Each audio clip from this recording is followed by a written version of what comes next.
I'm really excited to be here on this stage with the three of you. All three have a special sort of place in my heart, not that we've sort of planned it like that, but it just so happened. So, more than a decade back, when I was first introduced to the world of mental health, one of the people I met and spoke with was Abdul Mabood. Abdul Mabood, as you've just heard, has been running an organization for many years. And what I was sort of understanding about mental health at that point, this is 2009, 10, I'm talking about, was actually scaring me a great deal because it was taking me away from what was believed to be the norm. And it was Abdul Mabood who sort of gave me the confidence to keep walking the path that I was on. I met Prateeksha also about, I don't know, a decade back probably. I think 2000, yeah, 2011, I think. After the film came out, I think. Yeah. Because we met first at a panel we spoke at. Yeah. So, and again, she's someone we've shared a very, very warm relationship. We've shared meals, which I think is the best way to build a relationship. And Sadam I'm meeting him for the first time, but he's very special already because the series that he is one of the stars in has been directed by an old classmate of mine. So, so I feel like this is a very special panel and, really connected with me in some way. Um, we're discussing something that's very, it seems like a very controversial statement, the topic of the panel. But we'll try and sort of keep it really simple and stay with very commonsensical, I think, ways of understanding it. And I'm going to start with Sadam. Uh, Sadam, if you could start with talking a little about your own journey, in mental health, and then we'll sort of take it from there. Thank you so much. And definitely, I'm not a star. I'm just a young person who is trying to build up a safe space for young people who are suffering through mental health and also identity issues in the northeast part of the country. So this series happened by accident. But yeah, uh, I started a support system called Yaol in 2017 in Imphal in Manipur. So, and that was not my technical, professional, which I was talking to both of them, that I am not a person who has a degree in any of the mental health courses. I studied agriculture. I have a MPhil in development studies from TISS Mumbai, and I also started my PhD. I did my PhD for 5 years in TISS, but because of my mental health condition, I had to drop out. So I didn't submit my thesis in that way. So in this whole journey of recovery and trying to find my own self and identity, this was a whole lot for me. That back in 2017, when I was doing my MPhil, I started. Uh, I became very lonely in Bombay because I'm from Manipur and somehow I was not able to fit in. And above that, I'm queer. And also as a person who is introverted by themselves, like when I speak in front of you all or in front of camera or in front of others, this is extra work for me because I identify myself as introvert, but because of my work, I have to speak. And definitely this is one thing that I really love doing. So during my stay in Mumbai, I started abusing substance and I had overdosed twice, which led me to hospitalization twice and I was almost dead. The doctor had almost pronounced me dead. So after that, I started searching for mental health professionals who would help me.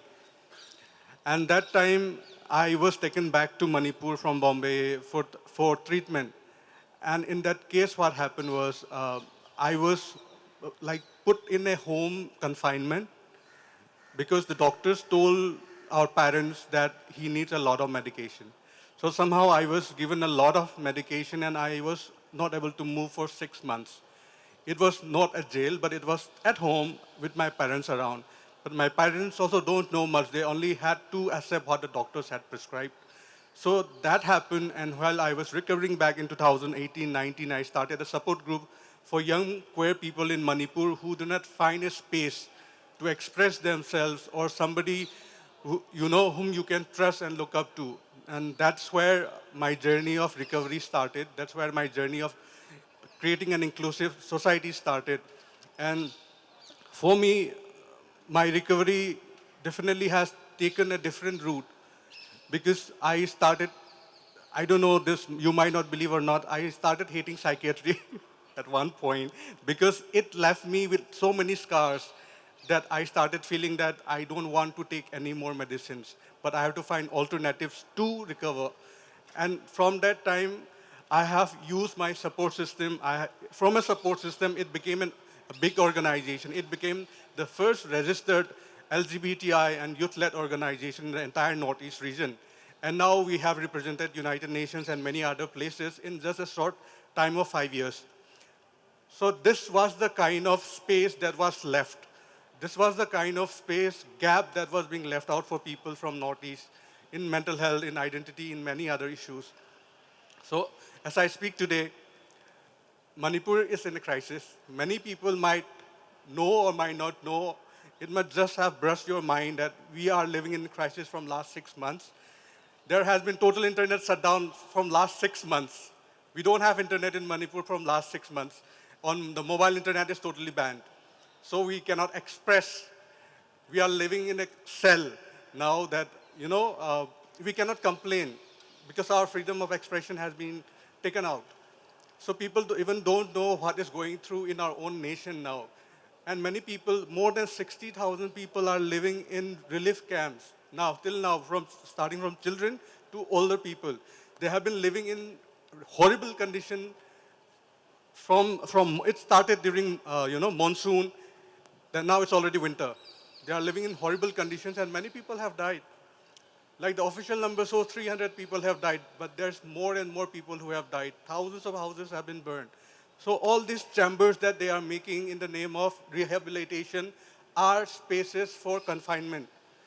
And I don't believe that this is a way for recovery. And it happened to me also, and I don't want it to happen to anyone, that you being put in a hospital, but you are again put in chains, but you are put in a cell because so that you don't run away from the hospital. I was being treated as a mad person.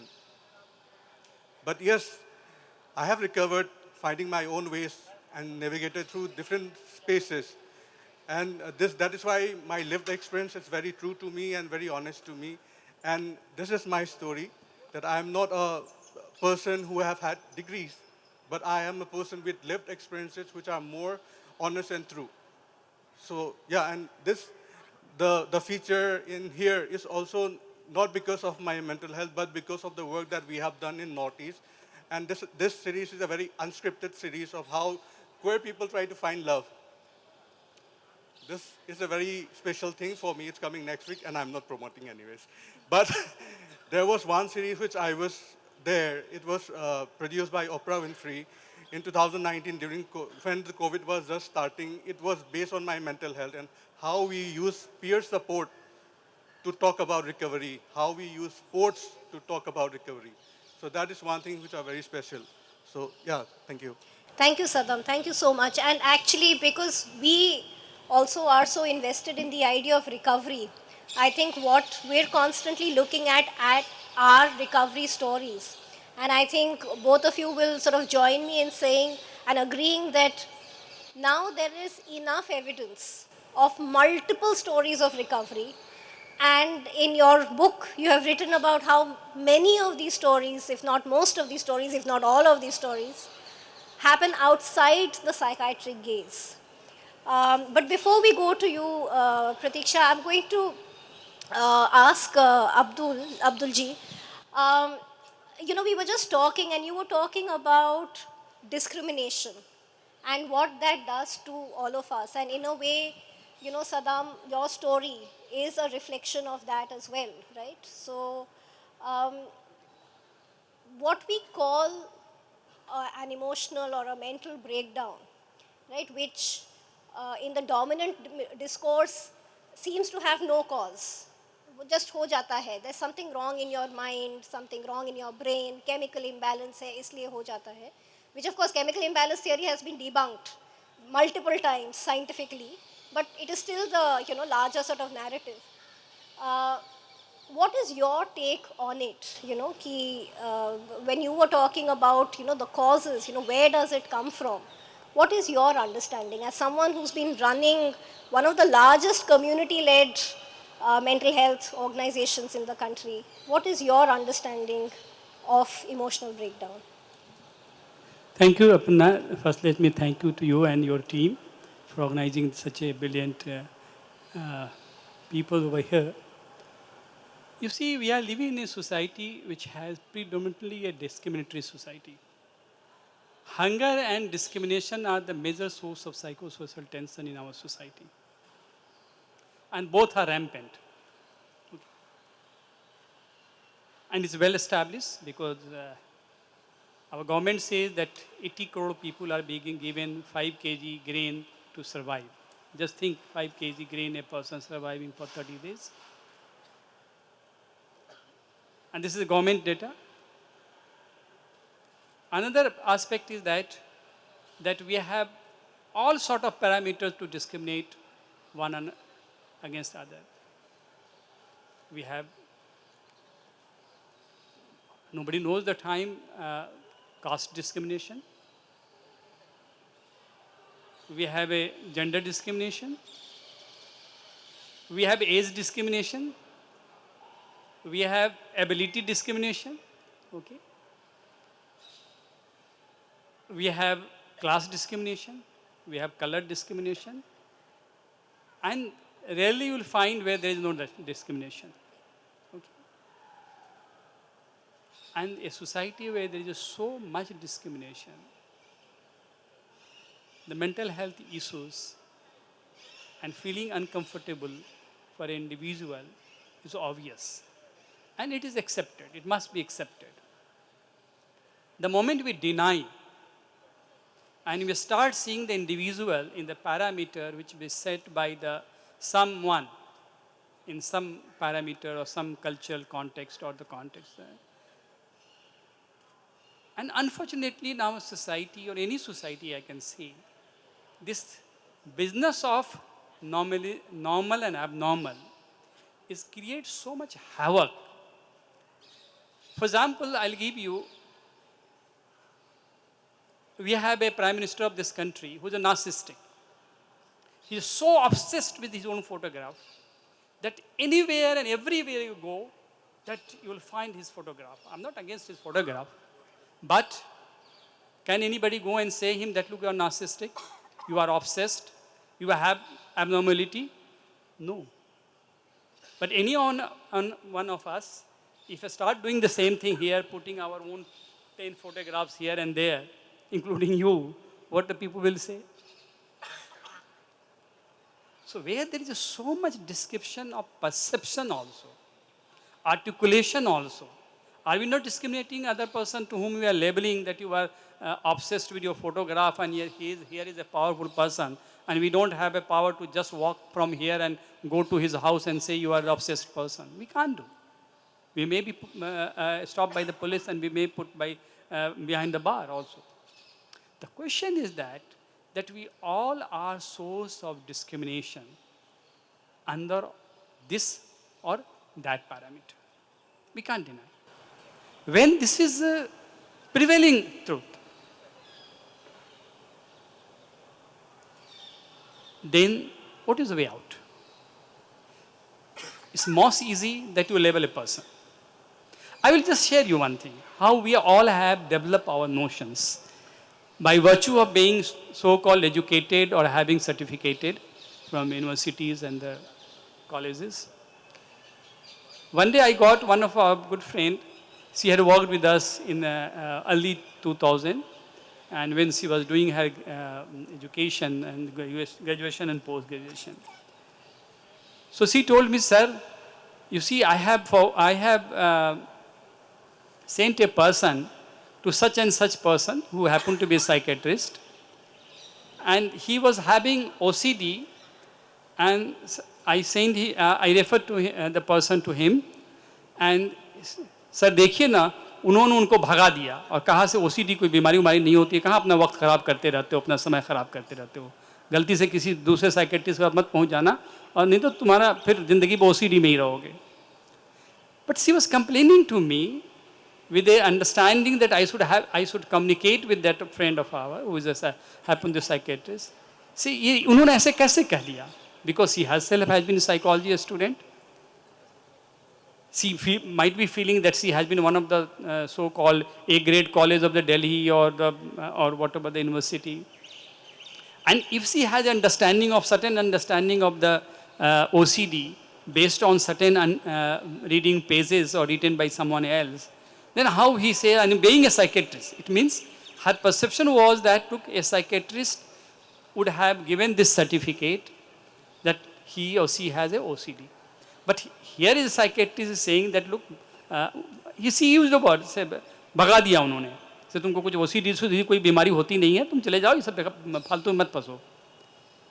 अब see here, the question is that here a person who being a certificated person, because having a degree of MD and being a topper of MBBS in All India Medical Institute, okay, because I know him from my student days, and saying this thing, and particularly a person who has referred, who herself is a psychologist, has been a psychology student, working in a corporate, and she was not ready to accept this behavior, according to her, when a psychiatrist says that look, ये OCD कोई बीमारी नहीं होती है, तुम चले जाओ वरना साइकेट्रिस्ट के चक्कर में पड़ जाओगे तो सारी ज़िंदगी OCD करते रहोगे. What I'm trying to convey, not necessarily that we have also a approach or attitude, or I can say we all have developed certain rigid context by studying certain texts, that when any person to whom we expect that he or she will be like this, and if he or she doesn't fit in that, it's very difficult, even being educated, or to accept it. Because we all are so much obsessed with the normal and abnormal, that anything which is from my parameter is abnormal, it must be, I can say, validated by even those who have certain certificate to say. And this happened. And we all do, believe it or not. Many friends of ours, if they don't agree, we say, pagal hai. Rather than I always say, our whole society is mad in the name of so-called madness of other, or labeled madness of other. Whole society is mad. What I am making to over here, that look, can we develop a capacity to accept abnormality also? Can we develop a capacity that normal is my parameter? It cannot be the same for everybody. And can we develop a capacity to accept diversity also? That other person can be diverse. What I thinking, what I have read in the books, what I have been taught in my classrooms, what I have been diagnosed. Unless until there is we all know, aware about that there is a saying, charity begins at home. So home is nowhere, it is here and here. Unless until we will not do some charity with ourselves, then certainly we can't do. And when it comes to mental health, and I always say that, look, we can't understand mental health by reading the book of psychology or psychiatry. If at all we want to understand, then we have to read poetry.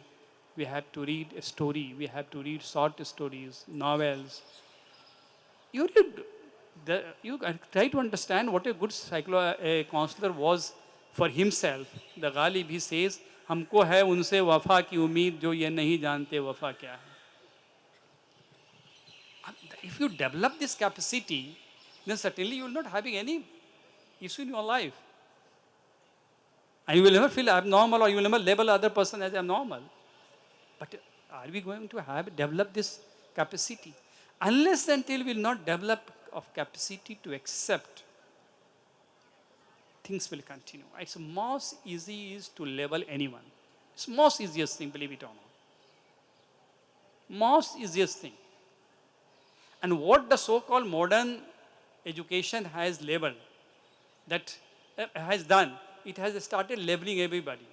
he is executive, he is a professional, she is a professional, he is this, you are a lay person, you are not technician, he is a technician, he has this certificate, she has this certificate, and you have studied only this thing, how can you talk about this thing? For example, many times I was invited, last 5 years I stopped going over there by the meeting of the Psychiatry Association, all this thing.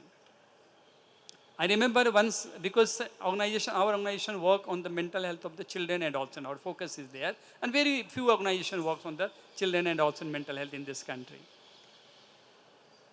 So argument was there that look, all the young people who are coming to my clinic, the psychiatrist was saying, majority of them have suicidal tendency. I told, so look, I don't know how much data you have. I said, look, about dealing with the 1 lakh young people, listening to them, we can say that our data speaks what they have spoken, that only 0.9% have a suicidal tendency. So since you have to run your business, so you can say, look, you have to pathologize each and every issues.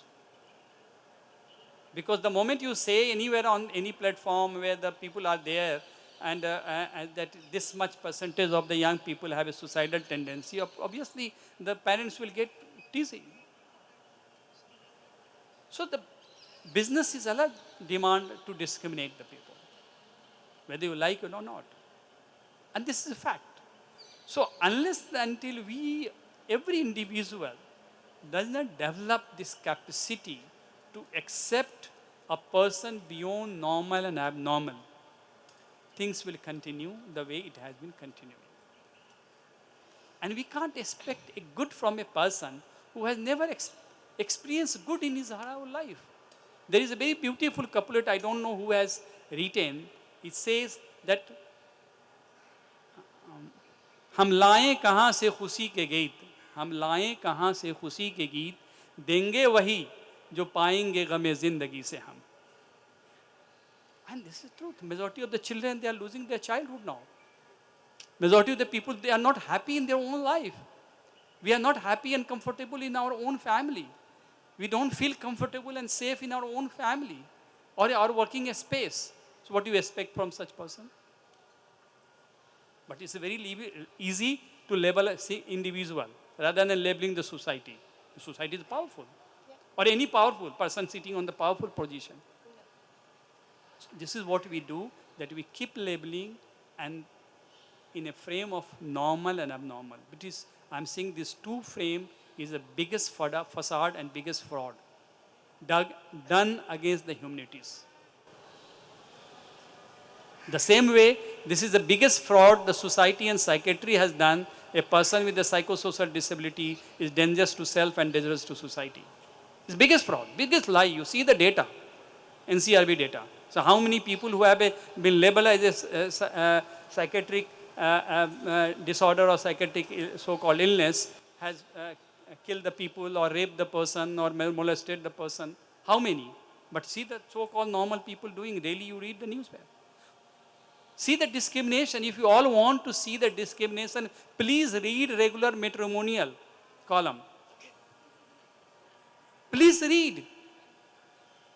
The day you will start reading the matrimonial column, irrespective of your age, and you will find Jiti Jagti misal of discrimination in our society.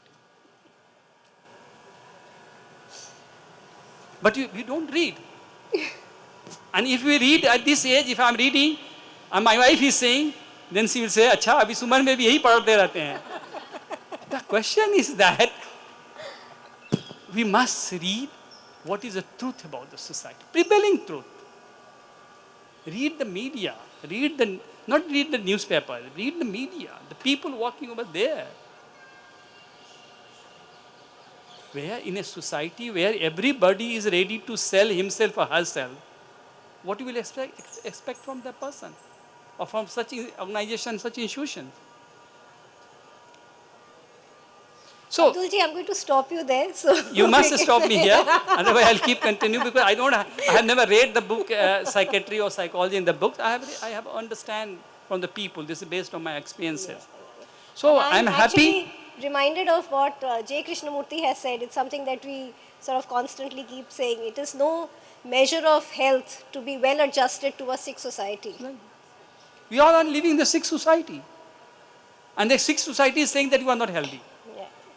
What a tyranny. See, what can be biggest fraud in our society? Everybody's, if you go and hospital and everybody is getting a specialist. Yeah. As if everybody has a special disease. On Please. that note, Thank you. I'm going to go to. Thank you for your patience. So Prateeksha, you are somewhere, someone with a lived experience. Somebody who's been in the labyrinth in a way of mental health in differing capacities and differing roles. I mean, now I suppose we could call you a specialist as well. If you could just give us a little bit about your journey, tell us a little about your journey, your lived experience, and how you have now created your own escape, and you are now a free person. You are no longer within the cage that was created for you. If you can just talk about that, and then we'll sort of, yeah. Aparna, thanks a lot. Thanks a lot for all the effort to put this festival, and thanks to all of you for being here and sitting through with all the patients. I am a recovery specialist because though I was medicated for bipolar disorder for 18 years, I stopped the medication in 2010. And thereafter, I started researching within myself as to what was it, how was it that I recovered. So I happen to be also a musician. And I wrote about myself extensively for many years in research as to what all I did to be on that path of recovery. And that also led me to an opening for a PhD research, which I was now curious to understand. If one person can recover, what is it that holds back other people in the mental health system? So I take the space of the recovery specialist with a lot of, with a bit of humility, and yet with also a real stake there, because I not only recovered, but I researched into recovery for at least maybe 12 odd years. I guide other people's recoveries all the time. Not only to exit psychiatry, of course, that is a smaller thing for me. It's rather actually very small. But the more important thing is that the main reason that someone seeks psychiatric help, if they do not find a relief from that main pain, which leads you to psychiatry, exiting psychiatry is a very small problem for me. The bigger issue is exiting that pain which led you to psychiatry in the first place. So I work in family counseling. I am, I think, maybe the first peer psychotherapist in this country who's out as a peer, who says that she comes from a considerable lived experience. And when it comes to mental health, I understand the field like no one does. So I have a 30-year experience of the field, which means 18 years as a patient and yet also a researcher. So I went into music therapy research, into all kinds of research to understand what was going on. Not only me, but also other musicians, other kinds of people, all kinds of things I've done. And of course, my first book was out recently, so it is also on display here. It's called Barriers to Recovery from Psychosis. So psychosis is one of the more intractable of mental health issues, which is an underlying condition of schizophrenia and bipolar disorder. And so when I studied psychosis, you can understand that I can handle pretty much all mental health issues, because that is the more intractable of things. And what I find is that, so what is the question, Aparna?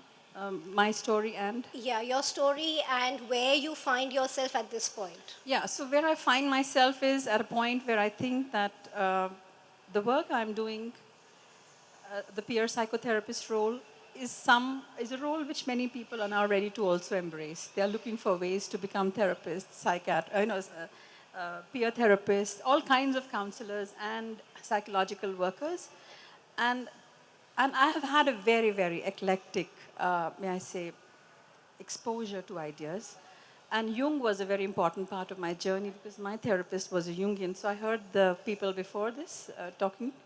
And in fact, my book begins with a quote by Joseph Campbell. So I just looked at this and, okay, these people are also talking.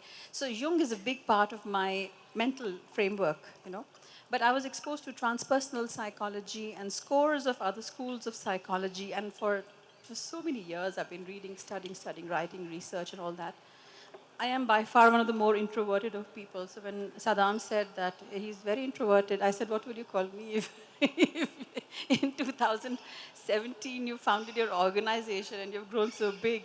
I'm like really that real nerd, introverted nerd, you know, who's finally stepping out. And thanks to the book and thanks to Aparna because she was generous enough to make space for the book and now this space also.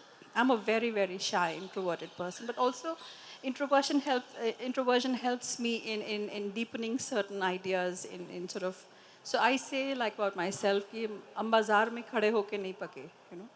So I'm the person who's really hidden indoors, reading, studying, writing, deliberating, and listening to one person at a time. I'm just one person at a time. I would not go out and speak much.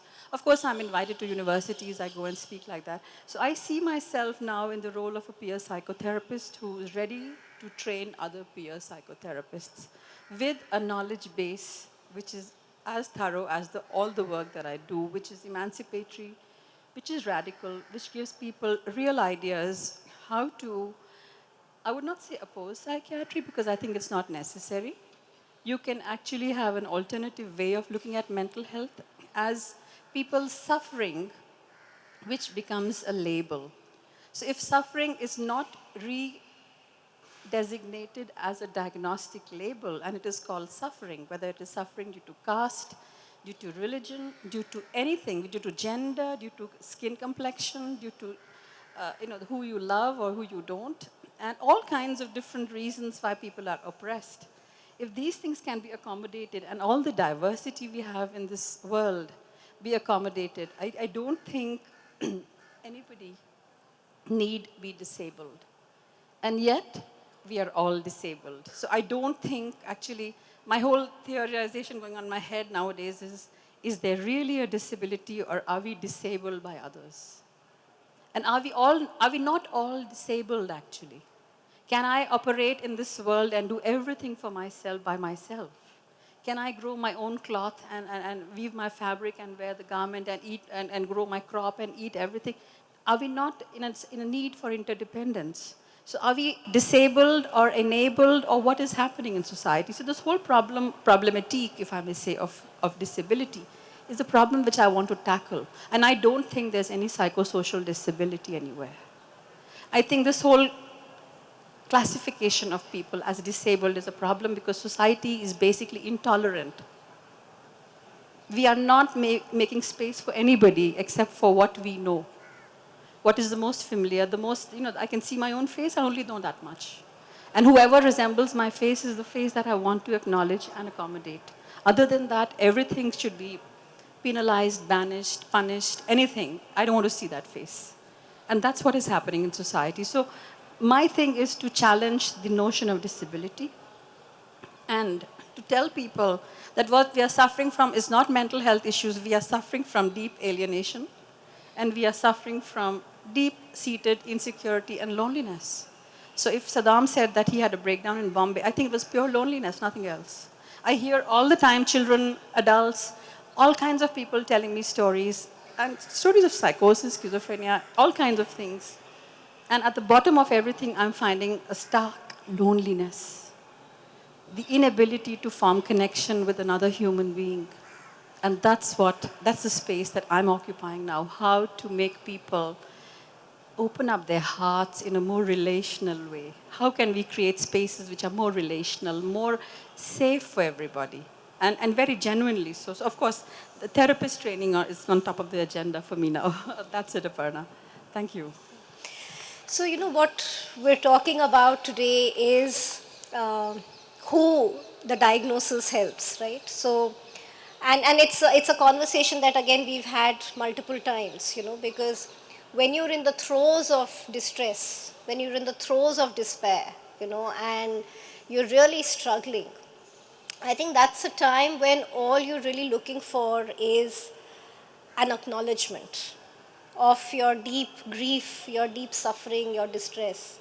And just that thing of, oh, can someone just understand what it is that I'm going through right now? Can somebody set it right for me? Because I'm not able to, right? Because otherwise, we all have our agency. We can all take care of ourselves. But there are times when, because of different kinds of factors that have impinged upon us and our sense of being, we find ourselves breaking. And that's the point when we feel like we really need help, and that is when we reach out for help, right? And all that you want, and you really don't want at that time, so to be kind to the other person, right? I mean, it's like you don't really want to be told that, nahi, everything is okay with you. अरे ये तो सबके साथ होता है, क्यों तुम ऐसा क्यों सोच रही, ये तो यार ये कुछ नहीं है. And it can just feel very invalidating at that point to be told by someone कि अरे ये तो कुछ भी नहीं है, अभी देखो हमारे देश में कितने लोग हैं, उनको भूखे प्यासे हैं, तुम देखो तुम्हारे तो इतना अच्छा घर है. You know what I mean? I mean, where your own suffering, your own feelings, what you're experiencing is invalidated because of whatever reason. At that point, all you want is acknowledgement. And a lot of times the diagnosis is that acknowledgement. It is that acknowledgement to say that, yes, okay, I acknowledge that you are suffering. And many times that is enough.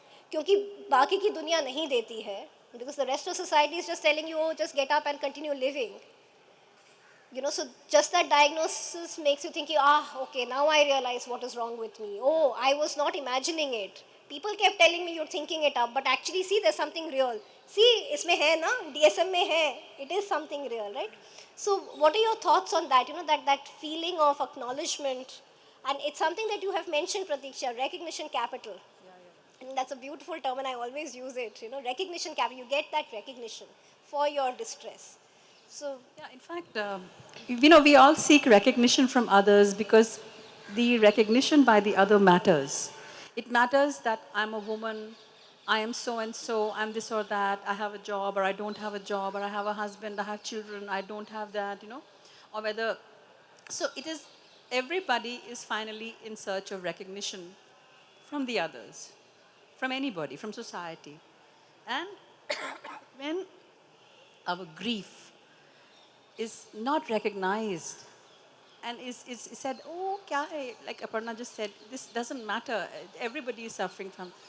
When we meet with somebody who says, yes, your suffering makes sense to me, and now I can call it a particular name, which is borderline personality disorder or some other disorder, then you say, oh, I was saying all this while, this is not a problem that I'm having. It is actually a biological disease.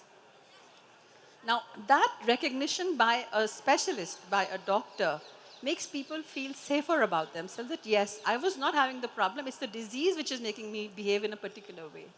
And that recognition is so important for them because now they think that the doctor understands me. And now, because of that recognition, whatever the doctor has to recommend, the patient is going to embrace that. Not only that, I have also questioned in my writing that we go to the psychiatrist in the belief that the psychiatrist has a solution to the problem. And, it seems like they care. So we go and talk to an educated person. It feels so nice that, wow, he's sophisticated, he or she, they talk well, they understand all my problems. So whenever I say it, they get it immediately, And after that, what happens? You are put on a whole lot of psychiatric medication. And then you go to the doctor, and then 5 minutes they say, okay, right, now go next. So 5-10 minutes, but that is all. There is no care, actually. Now psychiatry has taken over your life, and it has reconfigured you into a patient. And now the role is, so after that recognition, so I have asked in the writing also, is it care or is it coloniality? Has my life been taken over by a master narrative? The master narrative which tells me that I am now the patient. My suffering, of course, nobody is talking about that. We are now going to talk about my symptoms. How am I behaving? Am I sleeping well or not sleeping well? So this recognition capital, though I gained the recognition that I have a certain particular disorder, did it really help me? Or did it help to put me into the patient's role from which there is no one to help me exit? And that is the question which people never actually ask. They accept the patient role. And if they do ask that question, uh, then they are said, no, no, no, you keep quiet, you don't know anything. And otherwise, like just Sadam just said, and you know, people have to look at their own ways of getting out of that psychiatric tunnel, which is quite difficult. Many, many people will stay there out of the fears of relapses, because all medicine is based on fear fundamentally, not just psychiatry. I've been looking at so many other branches of medicine lately. And I realized that all of it, whether cancer or diabetes or you name it, heart problems, everything, there is an underlying substratum of fear. And because of the fear, the person listens to their doctor very, very compliantly, very submissively. Yeah, yeah, yeah, doctor knows best. And that is the truth about ourselves, because we don't want to question. So the recognition is whether you're a heart patient, recognized, diabetic patient, recognized, bipolar, schizophrenia. I'm a schizophrenic patient, ma'am. I will be like this only. I hear this all the time. And nothing can change about me. And more importantly, not only are you recognized, but that the internet is full of information about schizophrenia. You to put any word down, depression, millions of websites will show up. So then all the more reason you believe that, no, no, no, not only is it true, the world is giving testimony of it. So everyone is talking about depression or mental health. So right, I'm in the safe space, I'm in the right spot now, and I will be here. So this recognition is really going to actually make you into something else. It's not going to emancipate you. It's not going to get you out of your suffering. It's actually going to heap another layer of suffering in the form of those psychiatric treatments, actually. And your original problem stays wherever it was. So that, I think, is the main issue we have to, you know. Right. And I think at this point, Sadam, I'd like to bring you in. And in a way, you know, your journey is one of the typical routes that a recovery journey takes, which is that you find meaning in the work that you're doing. It is no longer about fulfilling life's responsibilities or fulfilling life the way everybody else around you defines it for you. You know, so you are someone who created a space that in a way was just a way to keep yourself occupied.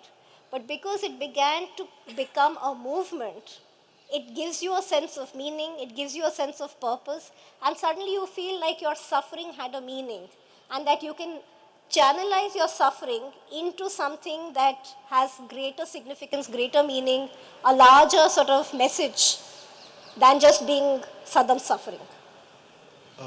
For me, my recovery journey started when I accepted the fact that I am vulnerable. Like everyone is vulnerable at one point.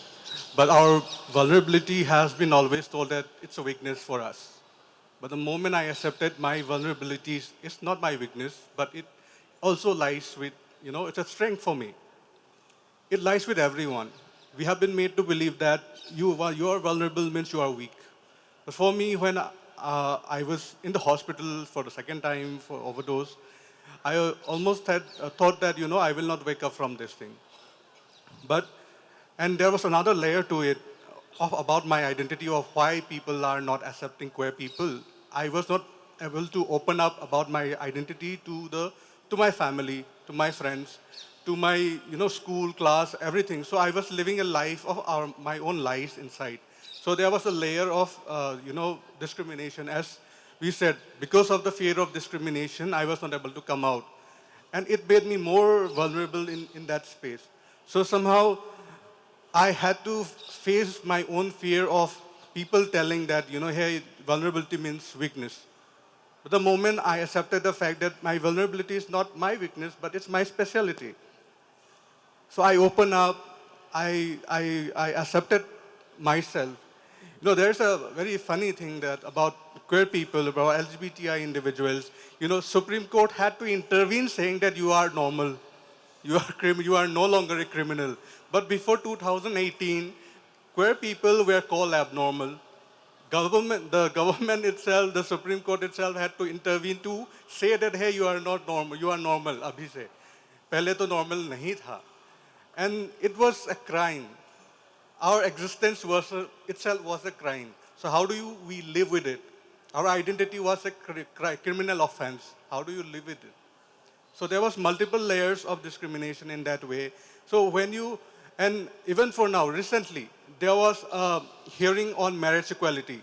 For there were, the Supreme Court rejected it, saying that, queer couples cannot marry. We will not recognize that marriage.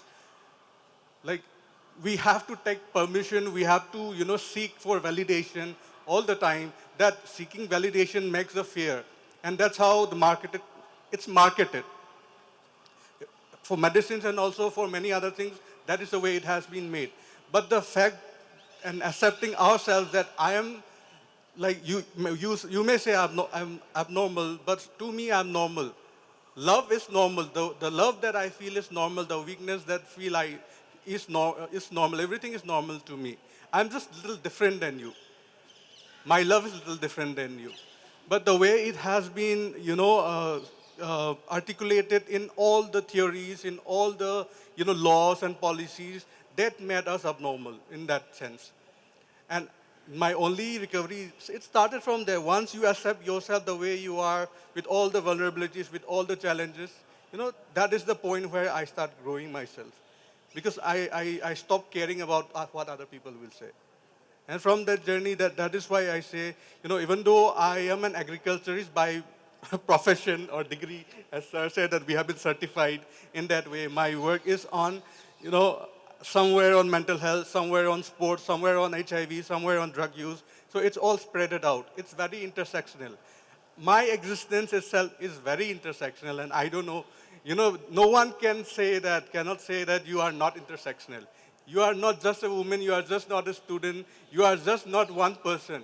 You live with so many identities, so many intersections, that the day you acknowledge all those things, that the day you start accepting the real you, and that is the way for every form of recovery. Yeah, that has helped. And bravo to that. No, I think that is the really beautiful thing about recovery, and I think every time one reads or listens to a recovery story, there are so many clues that emerge. And I always say that we need to listen to those who have recovered more because they have exited. They have found an answer. So we need to understand from them. We've run out of time already, but I'm going to just check if there are any questions. And if we don't have too much time for questions, then we will. I mean, our panelists are here, and they're all, and they will be here. And they're really fountains of knowledge. So please take advantage of the fact that they're here. Yeah. Hi. As a fellow therapist and someone as a part of this community, because it doesn't begin and end with being a therapist, I'm curious how you approach it when you meet someone, whether that's a client, a patient, a peer, a friend, and they sort of insist that they may need a psychiatric evaluation. They feel that it'll give them a certain legitimacy, validation to their suffering, that it might lend a sense of community, belongingness. How do you approach it? Thank you. Hello, yeah, sorry. I don't oppose anything because there's no point in that. And whatever is anyone's truth for the moment, we honor that, that's all. And I think beyond a point, see, because the diagnosis also is serving a purpose. And yet, when people find me out, which is not very easy to find, not me at least, they have traveled the psychiatric path for long enough, usually. And they are now willing to look at other alternatives. But I'm never going to tell someone that you want to exit psychiatry, or it's not my agenda. If someone is able to come to that point where they say, yes, please help me now exit medicine, I help. If not, I'm not going to say that. But when I see, and inevitably it'll happen, 6 months of dialogue or anything like that, So there is no such oppression from the therapeutic position that I would say that, okay, but I am a peer. And that's very clear. So of course, please believe me, more often than not, and I'm writing that in research, I evoke a lot of prejudice among patients. I do. When I tell people that I come from a bipolar past and I have recovered, they can't believe that. They can't, oh, they say, oh, well, what can she do then? She's a patient herself. And more often than not, this happens from parents, from caregivers. And people are, of course, befuddled. They say, oh my God, really, you're a patient. So some people come from that knowledge that, yes, she is a patient, so we feel more safe with her. On the other hand, there's the other side also, where people absolutely run away at the mention of the fact that I come from that position. I am what we say in research, an insider-outsider. A considerable experience of mental health issues, of taking all the medications, the antidepressants, the antipsychotics, the mood stabilizers, the ECTs, and you name it. And having been on that path, I understand what effect it has on the mind. And therefore, when somebody sits in front of me, I totally get them. When somebody is in a state of psychosis, I totally get it. I totally get it. And that's where the connection happens also. So that can be transformative. At the same time, this flip side is it evokes prejudice. I can't deal with your prejudice because the prejudice is in there in your heart. You have the prejudice, that's why you need the psychiatric treatment. And you have the prejudice, that's why you will repeatedly medicate your child or your loved one. Because you're not looking for the answer, you're looking for ways to control them. You're looking for ways to show them the way. I'm not looking for, I'm going to say, I run actually the family counseling center. It's called the Brightside Family Counseling Center, not Hansadwani. And the Brightside Family Counseling Center is the first peer-led recovery center in this country. I claim that. I don't know, maybe there are others also. I hope there are others. And if not, we'll foster them. But my goal is that anybody who comes with any agenda, I'm not going to foist another agenda on them of the peer psychotherapist. No. I will make space and accommodate your subjectivity. I'm safe with that. You better be safe with it. That's all. Thank you. We'll take one last question. Yeah. Oh. Okay, we'll take it. Hello. Yeah, my worry is that, Prateeksha, you sound like as if you don't believe in giving label, psychiatric label. Is it so? If the psychiatrist wants to give the label, they're welcome to do that. But I would try to, I say about myself that psychiatrists turn the patient into the person into the patient. I do the reverse. I try to restore the personhood back and take away the label. No, but like there are distinct physical problems, like malaria is different from typhoid. But And psychiatry is not the same. yeah, I'm Psychiatry just is using not it the as an analogy. Yeah. So if bipolar, borderline, intermittent explosive disorder and so on, if these disorders, they create real suffering to the individual himself No, or they do, herself. of course. I see, I'm not And if we invalidating. don't make a distinction between X and Y, then how can we attend distinctively Can to I that please different? take this question? Yeah. So, I think it's really important to understand how these diagnoses are created. And that's a fascinating journey. So, there's something called the DSM, which all therapists and psychiatrists will know of, right? Which is the diagnostic and statistical manual, right? The first came out in the 50s. The second came out in the 60s or something like that. Now, DSM 1 and 2 were very psychoanalytical in nature. It is only DSM 3 onwards, and now we are with DSM 5, which doesn't mean there are only 5 DSMs. There was one that came in the middle as well, revised version of DSM 3.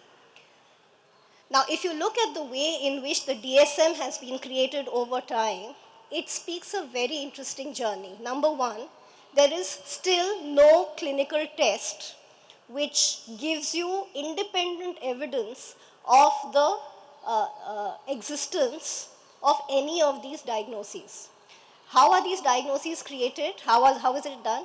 So the DSM is created, please listen to this very carefully. The DSM is created by the American Psychiatric Association. That's it. The American Psychiatric Association. Based on what? Exactly. Based on what is the question? And why I'll is tell it you, that I'll there's tell you only what based one on country? what. I can tell you what based on what.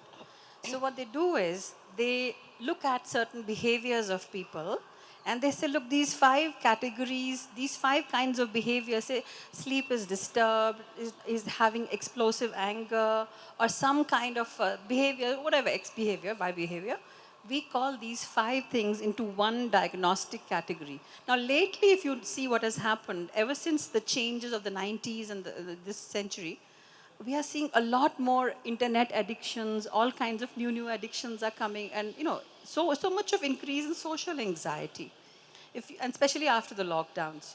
So what happens is every few years, these American psychiatrists get together and they say that this problem is increasing. When I was growing up, I had never heard of ADHD. There's such an explosion. Was no Bipolar. I was still diagnosed at 20. So what it shows? So it shows that this is nothing which is biochemical based, because you're not doing a bioanalysis of anything. More You're just looking at importantly- people's What is wrong behavior. No, I'll What tell you. is- No, no, hang no. on. Please, They are please distinct- allow me to continue. Please allow me to continue.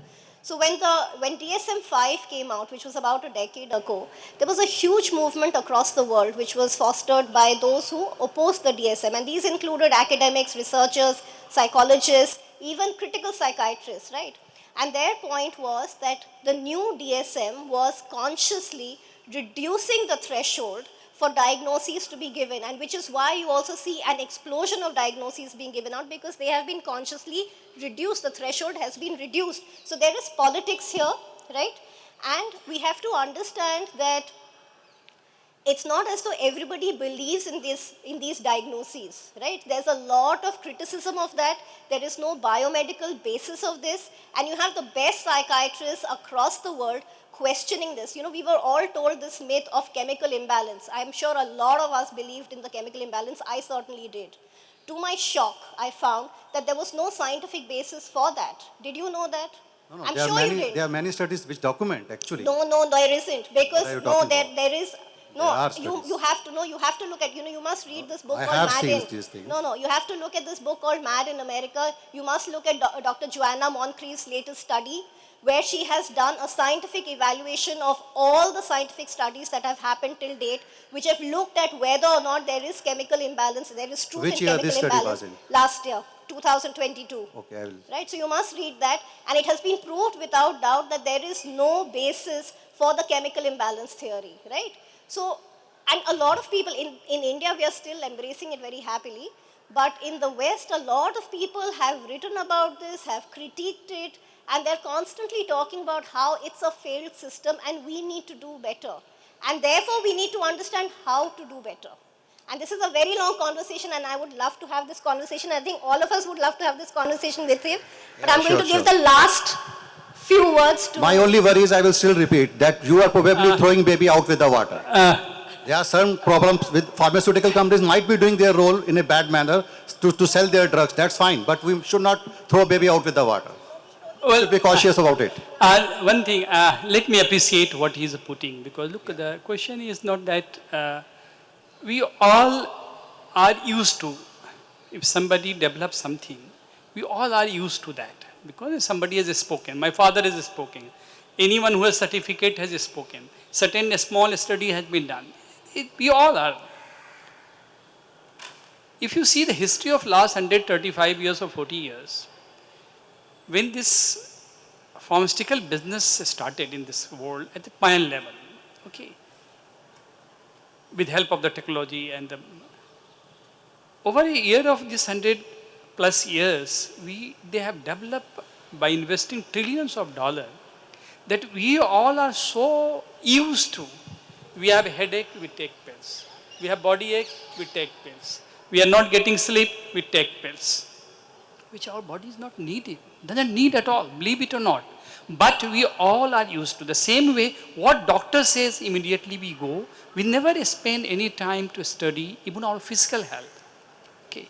So the fact is that since this pharmaceutical business product has a certain range of, it give you immediate some relief. For example, if in any family there is a mental health episode, by and large, if we have anything in the name of mental health in our society, we have a stigma.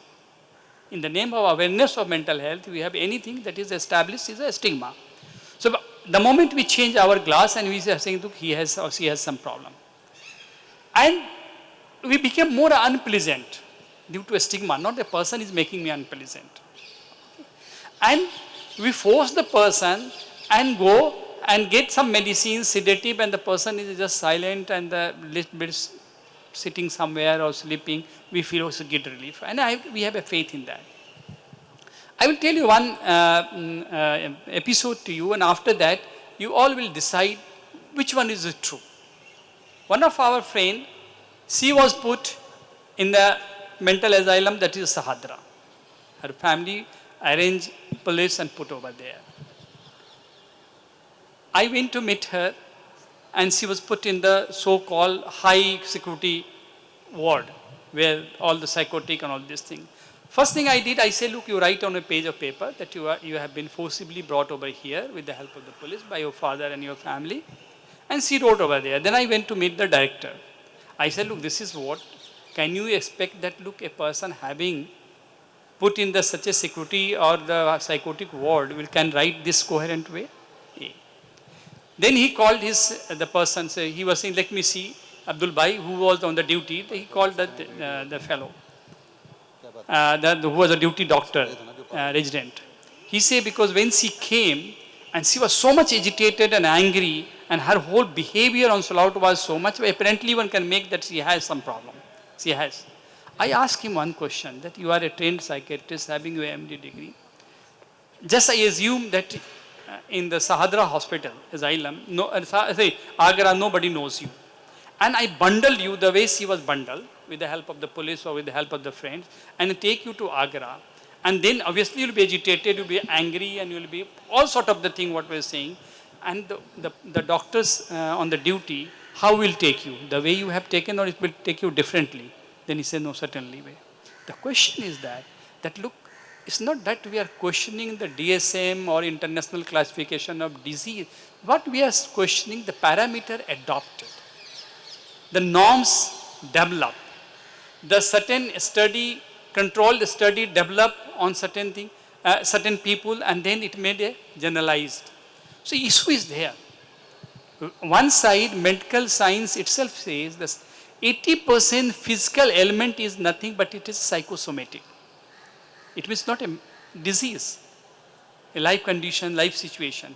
But we all get it treated with the medicines. If medicine have been so much effective, then all the people have been cured till now. I'm yet to see the person who is cured. Even if physical health I'm taking to you. Can anybody say, I got a fever, again I will not get a fever after having the medicines? No. The question is that, look, not only the psychiatry or psychiatrists are responsible. We are also responsible because we feel very comfortable going to psychiatrists, getting pills and coming, and because we have this mindset. The so-called scientific parameters developed by the medical science, and we all have blindly accepted, believe it or not. Read each and every medicine's classification and the chemistry. You will find that even the pills you are taking, it has own devastative side effect on your physical health. But we all, it is just like that. We are using pesticide for the higher yielding. And we all are eating today the pesticide food. Nobody is questioning either. So the same way we all are taking the medicines, or we are saying that, look, this pills is there, and we are going very comfortable to psychiatrist or any specialist. And we are comfortable. So it is investment of the pharmaceutical company of the years and what mindset we have developed. Believe it or not, the moment any person come in the counseling and you say that, look, they will ask you immediately, so do I need a doctor? I should go to the psychiatrist. I say, look, this is up to your decision, but it totally depends what you opt, because all medicines, homeopathy is there, Ayurveda is there, Unani are there, all being recognized by the government, and their certificate is as valid as nobody can challenge. So this is your choice where you want to go. So, but by and large, what will people will go to the psychiatrist because they are used to their understanding, their mindset has become so much. So we are also responsible. We all are, you see, I have a question to you people, if you really want to understand the mental health. This often I ask during our counseling session. Can you say any female is physically so much inferior that a male slap her, she cannot give him back? If he slap 4 times, being wife, being mother, being sister, being colleague, being classmate, whatever that, even she can give back at least 2, 1, but majority of them don't know. What is this? Recently, anthropological studies has come, which has established that look, we have in our DNA, there are 2 types of the DNA. One is oppressed, one is oppressor DNA. Those who governed for years, centuries, their DNA is oppressor, and those who have been governed, they are, you see? The question is that, what you will do? If somebody DNA is my Bab DNA, what you will do about that? So let us we accept. What I am trying to say, the moment we will develop this capacity to accept the diversity and coming out from the scale of normal and abnormal, it will help you a lot, believe it or not. Till this normal, abnormal parameters was not there, we all were happy. I remember when I came to JNU in 86, a lot of people used to have a lot of issues. But since there was no availability, there was no parameter, everybody over a period they used to cope, and of course with the help of the friends or something used to happen well. The question is that as much we will take the way we want based on our own conditioning, things will continue whether we accept or not. Thank you. Thank you so much. And on that note, we'll have to end because I'm getting dirty looks from the team. We'd like to continue the conversation outside of the stage, so please do feel free to approach any of the panelists and to discuss.